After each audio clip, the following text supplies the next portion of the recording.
Halo, salam inspirasi. Kembali lagi bersama saya Toto Spacer yang masih bersama narasumber kita nih, ada Bang Enal yang tadi sudah memaparkan terkait perkuliahan dan organisasinya. Nah, sekarang ada yang menarik nih, Bang.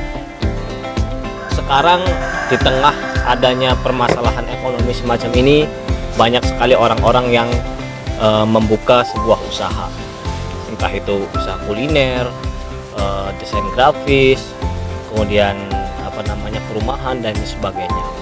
Nah, saya baca-baca dari beberapa kabar dari teman-teman ini, Bang Enal sebenarnya punya banyak usaha nih sekarang nih.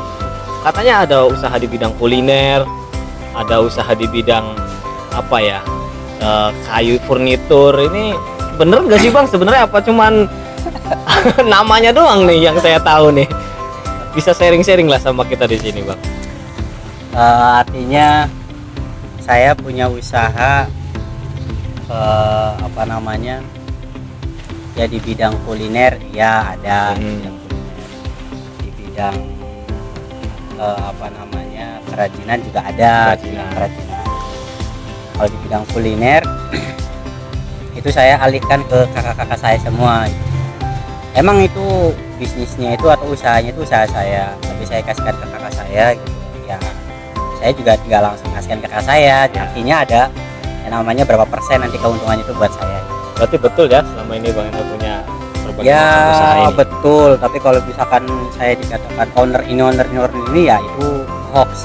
Jadi saya punya prinsipnya itu CEO itu bukan chief executive officer, bukan, tapi chief everything officer. Jadi everything yang berhubungan dengan urusan wirausaha saya kerjakan, dari mulai belanja, ngaduk sendiri dan sebagainya, begitulah. Kalau misalkan yang kerajinan itu pernah ada, tapi karena ada beberapa permasalahan internal jadi sekarang lagi tutup. Ya begitulah. Nah, kita ingin coba cari gali kisah inspiratifnya nih Bang dari usaha tadi, karena memang sekarang kan banyak sekali orang-orang itu mencari pundi-pundi rupiahnya itu melalui usahanya. Nah, kira-kira menurut Bang Enal sendiri, kalau usaha yang dijalankan oleh Bang Enal selama ini itu sebenarnya mulainya dari kapan sih Bang? Dan sebenarnya Bang Enal ini usaha mulainya gimana gitu kan? Awal mula saya usaha itu sebenarnya dari SMP. Dari SMP itu saya sering ikut kakak saya jualan baju di pasar malam, saya ikut jualan. Tapi saya belum paham itu termasuk wirausaha atau jadi pekerja atau apa, itu saya belum paham. Pas itu SMA saya vakum karena saya harus mondok dan sekolah. Habis kuliah juga saya belum memikirkan untuk berwirausaha. Cuman beberapa kali di semester akhir itu karena ada kebutuhan ekonomi ya. Saya jualan baju futsal, jualan pulsa, jualan online dan sebagainya, itu saya ikuti semuanya. Dari mulai di pasar malam, di area komplek Bima dan sebagainya, itu saya geluti. Pas itu saya akhir perkuliahan saya bekerja, kalau misalkan bahasanya bekerja mungkin tidak ya, tapi saya menjadi seorang relawan di salah satu lembaga amil zakat. Di situ saya belajar tentang ya manajemen diri atau manajemen, kalau bahasa kita yang sekarang lagi tren itu manajemen kolbu. Asik kan, manajemen kolbu, kita belajar di situ. Habis itu bekerja lagi di salah satu lembaga keuangan. Habis itu nanti bekerja di salah satu perusahaan retail terbesar ya mungkin kawan-kawan udah pada tahu kan ya, yang ucapannya itu selamat datang di Indonesia, selamat belanja gitu ya. Nah, di situ saya digembleng untuk mengetahui tentang usaha perdagangannya, stoknya, target pasarnya gitu. Karena ada beberapa hal saya keluar dan saya memutuskan untuk berwirausaha, dan di situ berwirausaha dan ternyata enak tuh. Berwirausaha itu enak. Keluarin uangnya itu gampang. Tapi balik modalnya itu lama.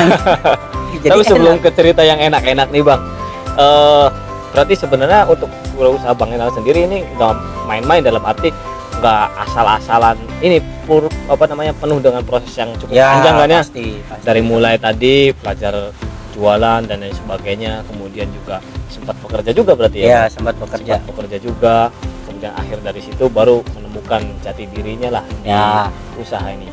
Nah, sebentar Bang, sebelum kita berlanjut, kita lihat yang berikut ini. Sebagus apa sih semua idemu jika ide tersebut tidak bisa kamu sebarluaskan? Kami, tim Nakon Kreatif, didirikan untuk membantu para pengusaha kreatif dan online untuk mengeksekusi ide-ide tersebut. Ide kamu, produk kamu. Banyak cara untuk membagikan ide kreatifmu. Contohnya, dengan membuat foto dan video produkmu secara lebih menarik. Karena hal inilah, tim kami, Nakon Kreatif, bekerja dan belajar setiap saat. Untuk membuat foto dan video secara lebih kreatif yang dapat membuat lebih menarik khalayak ramai. Tim kami belajar untuk selalu membuat foto dan video secara sekreatif mungkin untuk ide-ide besarmu para pengusaha muda yang bergerak dalam bidang industri kreatif dan online. Untuk produk yang sedang kamu perjuangkan, serta berusaha mewujudkan mimpi-mimpi besarmu, serta menginspirasi yang ingin kamu sampaikan. Jalani prosesnya dan raihlah progresnya bersama dengan tim kami, Nakon Kreatif.